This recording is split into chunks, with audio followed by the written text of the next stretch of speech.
ओम श्री चतुर्थोध्याय। श्री भगवान बोले, मैंने इस अविनाशी योग को सूर्य से कहा था।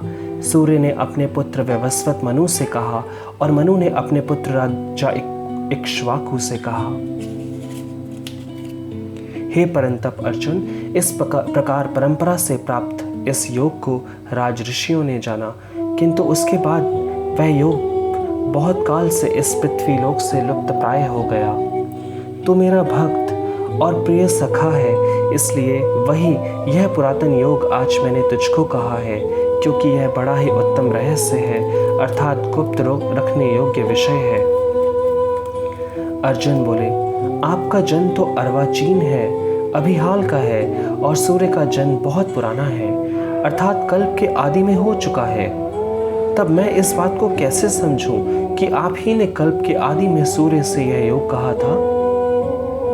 श्री भगवान बोले, हे परंतप अर्जुन, मेरे और तेरे बहुत से जन्म हो चुके हैं, तू उन सब को नहीं जानता, किंतु मैं जानता हूँ। मैं अजन्मा और अविनाशी स्वरूप होते हुए भी तथा समस्त प्राणियों का ईश्वर होते हुए भी अपनी प्रकृति को अधीन करके अपनी योग माया से प्रकट होता हूँ।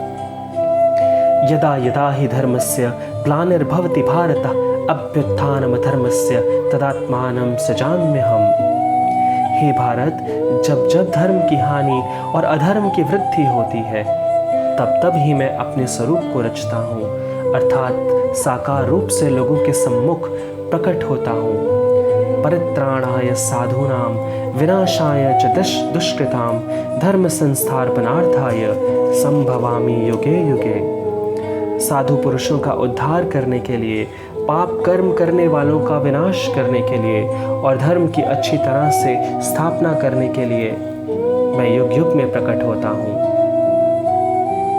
हे अर्जुन, मेरे जन्म और कर्म दिव्य अर्थात निर्मल और अलौकिक है। इस प्रकार जो मनुष्य तत्व से जान लेता है, वह शरीर को त्याग कर फिर जन्म को प्राप्त नहीं होता, किंतु मुझे ही प्राप्त होता है।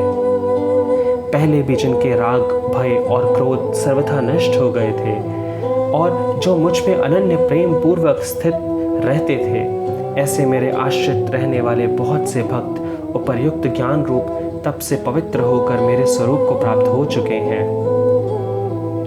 हे अर्जुन, जो भक्त मुझे जिस प्रकार भजते हैं, मैं भी उनको उसी प्रकार भजता हूँ, क्योंकि सभी मनुष्य सब प्रकार से मेरे ही मार्ग का अनुसरण करते हैं। इस मनुष्य लोक में कर्मों के फल को चाहने वाले लोग देवताओं का पूजन किया करते हैं, क्योंकि उनको कर्मों से उत्पन्न होने वाली सिद्धि शीघ्र मिल जाती है। ब्राह्मण, क्षत्रिय, वैश्य और शूद्र, इन चार वर्णों का समूह गुण और कर्मों के विभाग पूर्वक मेरे द्वारा रचा गया है। इस प्रकार उस सृष्टि रचना आदि कर्म का कर्ता होने पर भी मुझ अविनाशी परमेश्वर को तू वास्तव में अकर्ता ही जान। कर्मों के फलों में मेरी स्पृहा नहीं है, इसलिए मुझे कर्म लिप्त नहीं करते। इस प्रकार जो मुझे तत्व से जान लेता है, वह भी कर्मों से नहीं बंधता। पूर्व काल में मुमुक्षुओं ने भी इस प्रकार जानकर ही कर्म किए हैं, इसलिए तू भी पूर्वजों द्वारा सदा से किए जाने वाले कर्मों को ही कर।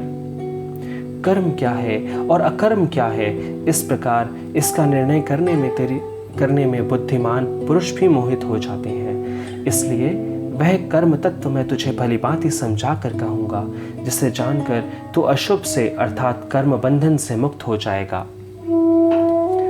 कर्म का स्वरूप भी जानना चाहिए और अकर्म का स्वरूप भी जानना चाहिए तथा विकर्म का स्वरूप भी जानना चाहिए, क्योंकि कर्म की गति गहन है। जो मनुष्य कर्म में अकर्म देखता है और जो अकर्म में कर्म देखता है, वह मनुष्यों में बुद्धिमान है और वह योगी समस्त कर्मों को करने वाला है। यस्य सर्वे समारंभा काम संकल्प वर्जिता ज्ञानाग्नि दग्ध कर्माणाम तमाहु पंडितम बुधा।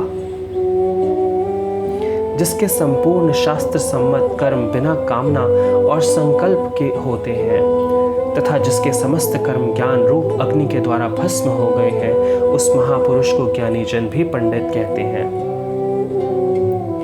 जो पुरुष समस्त कर्मों में अर्थात उनके फल में आसक्ति का सर्वथा त्याग करके संसार के आश्रय से रहित हो गया है और परमात्मा में नित्य तृप्त है, वह कर्मों में भली भांति बरतता हुआ भी वास्तव में कुछ भी नहीं करता।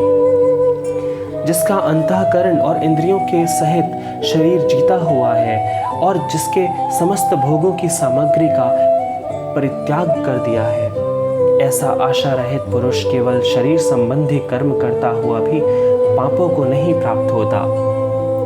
जो बिना इच्छा के अपने आप प्राप्त हुए पदार्थ में सदा संतुष्ट रहता है, जिसमें ईर्ष्या का सर्वथा अभाव हो गया है, जो हर्ष शोक आदि द्वंद्वों से सर्वथा अतीत हो गया है, ऐसा सिद्धि और असिद्धि में सम रहने वाला कर्मयोग कर्म करता हुआ भी उनसे नहीं बंधता।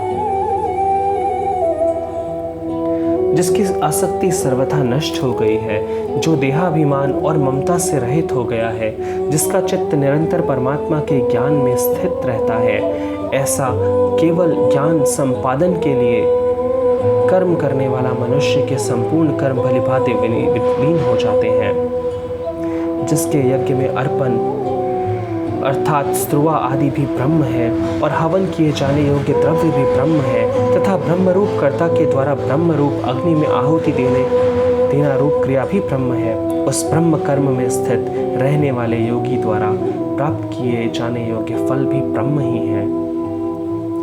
दूसरे योगी जन देवताओं के पूजन रूप यज्ञ का ही भलीभांति अनुष्ठान क्रिया किया करते हैं और अन्य योगी जन ब्रह्म परमात्मा रूप अग्नि में अभेद दर्शन रूप यज्ञ के द्वारा ही आत्मरूप यज्ञ का हवन किया करते हैं। अन्य योगी जन श्रोत्र आदि समस्त इंद्रियों को संयम रूप अग्नियों में हवन किया करते हैं और दूसरे योगी लोग शब्द आदि समस्त विषयों को इंद्रिय रूप अग्नियों में हवन किया करते हैं।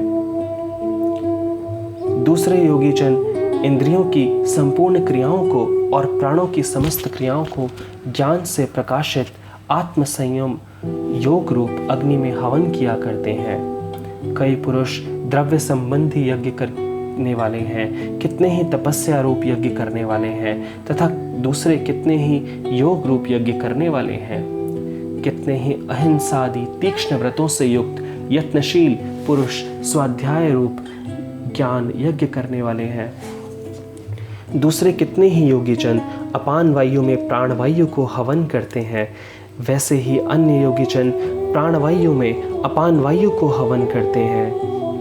अर्थात अन्य कितने ही नियमित आहार करने वाले प्राणायाम परायण पुरुष प्राण और अपान की गति रोककर प्राणों को प्राणों में ही हवन किया करते हैं। हे ये सभी साधक यज्ञों द्वारा पापों का नाश कर देने वाले और यज्ञों को जानने वाले हैं।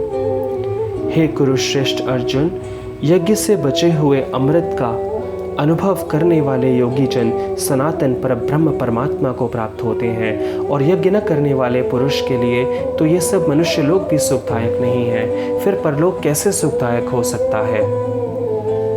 इसी प्रकार और भी बहुत तरह के यज्ञ वेद की वाणी में विस्तार से कहे गए हैं। उन सब को तू मन, इंद्रिय और शरीर के द्वारा संपूर्ण होने वाले जान।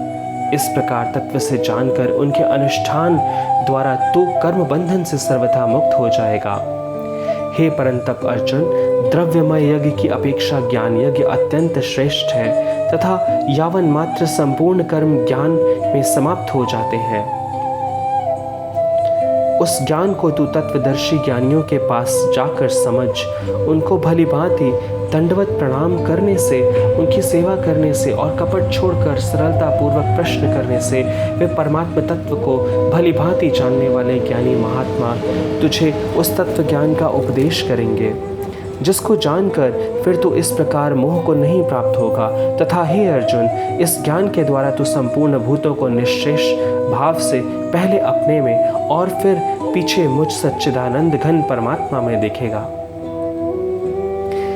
यदि तू अन्य सभी प्राणियों से भी अधिक पाप करने वाला है तो भी तू ज्ञान रूप नौका द्वारा निस्संदेह संपूर्ण पाप समुद्र से भलीभांति तर जाएगा।